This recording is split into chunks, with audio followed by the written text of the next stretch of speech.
ఒక్కోపారి traffic లేసే చలాన్ల కథ చూస్తే నవ్వాలో ఏడవాలో సుత అర్థం కాదు.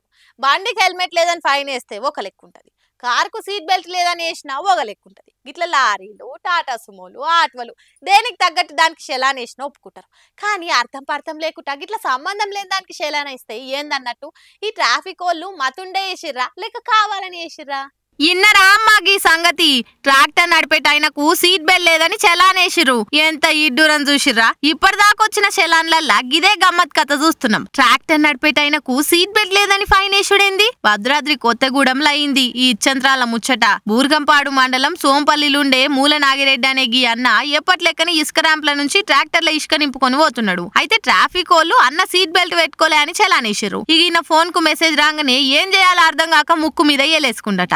అసలు ట్రాక్టర్ కు సీట్ బెల్ట్ ఉండుడేంది సార్ అని కుయ్యో మొర్రో అని ఎంత మొత్తుకున్నా ఏం లేదట. ఇంకా మీరికెళ్ళి స్టీరింగ్ ఉన్న ప్రతి బండికి సీట్ బెల్ట్ ఉండాలన్నది మోటార్ వెహికల్ యాక్ట్ రూల్ అని సోళ్ళు చెప్తున్నారు. భద్రాద్రి కొత్తగూడెం జిల్లా పాల్వంచ రూరల్ ఎస్ఐ గారు మాకు ఫైన్ వేయడం జరిగింది. Tractor seat belt లేదనేసి.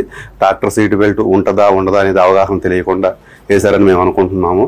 మేము షోరూమ్కి ఫోన్ చేసి అడగంగా షోరూమ్ వాళ్ళు ట్రాక్టర్ సీట్ బెల్ట్ ఉండదని చెప్పారు. ఇట్లయితే కాదని ఇక జరిగిన కథ అంతా సోషల్ మీడియాలో ఎక్కించేసరికి ట్రాఫిక్ వాళ్ళ ఏషాల మీద తీరుగా తిట్టి వస్తున్నారు నెటిజన్లు. అసలు ఈ ట్రాఫిక్ పోలీసులేనా, చదివే డ్యూటీ చేస్తురా లేక లంచం ఇచ్చి డ్యూటీ చేస్తురా? ఏనన్నా ట్రాక్టర్ కు సీట్ బెల్ట్ ఉంటదా? మాకంటే ఎక్కువ మీకే రూల్స్ తెలుస్తాయి, మళ్ళీ ఇంకా రూల్స్ మాట్లాడుతుర్రా? మీరెట్లా ట్రాఫిక్ డిపార్ట్మెంట్ లో చేస్తుర్రు అనుకుంటా గరమైతుర్రు. మళ్ళీ వీళ్ళు కావాలని గిట్లా చేసిర్రా లేక ఆగమాగం పర్షాన్ల చేసిర్రో ఇంకా తెలిసిరాలే.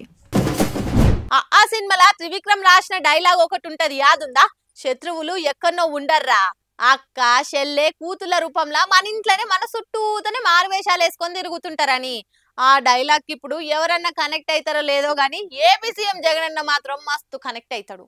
చెల్లె షర్మిలిస్తున్న షాకులు, పోటీగా షాల్ చేస్తున్న యాత్రలు చూస్తుంటే గాట్లనే అనిపిస్తుంది. మరి జగనన్న వదిలిన బాణాన్ని అనుకుంటా అన్నను కుర్చీ మీద కూసుండబెడతందుకు పోయిన ఎలక్షన్లల్లా ఎండ వానాన్ని చూడకుండా తిప్పలు పడ్డ చెల్లె షర్మిలక్క కట్ చేస్తే ఈ ఎలక్షన్ టైం కు జగనన్న గుండెలో గుచ్చుకునే బాణం లెక్క మారి హస్తం పార్టీ హస్తాలకు అధికారాన్ని తెప్పించేతందుకు దానిలాడుతుందిగా. ఒక దిక్కు ఏపీ పిసిసి చీఫ్ గా బిజీగా ఉండుకుంటేనే ఇంకో దిక్కు కడప ఎంపీ క్యాండిడేట్ గా బరాబర్ బర్లకు దుంకి ప్రచారంలో జోరు పెంచింది. ఇలా వైఎస్ఆర్ జిల్లా బద్వేలున్న ఆమగంపల్లికెళ్లి బస్సు యాత్ర షురూ చేసి ప్రచారం పండుగకి కొబ్బరికాయ కొట్టింది. ఏ రోజు ఏ ఊర్లకు పోవాలి, ఏ జాగలో ఏం మాట్లాడాలి, ఎవరిని ఏ తీర్లు అరుచుకోవాలి అన్ని ఫుల్ ప్రిపేర్ అయి ఉందట షర్మిల. 6వ తారీఖు నాడు కడప, 7 నాడు మైదుకూరు, 8 తారీఖు కమలాపురం, 10 తారీఖు పులివెందుల, 11న జమ్మలమడుగు, 13న ప్రొద్దుటూరు ప్రచారం చేసి పబ్లిక్ లో కాంగ్రెస్ ప్రతారం వెంచే పనిలో ముంగటేసుకుందట. ఇక నిన్నయాలిన వస్తున్న కొత్త ముచ్చట ఏందంటే షర్మిలతోటి సునీత కూడా ప్రచారంలో కలిసి నడుస్తుందట. ఇద్దరు కూడా జగనన్న గురించి జనాలకు చెప్పి వైసీపీకి ఓటయ్యకురి అని 1కి 10 సార్లు చెప్పే ప్లాన్లు ఉన్నారట.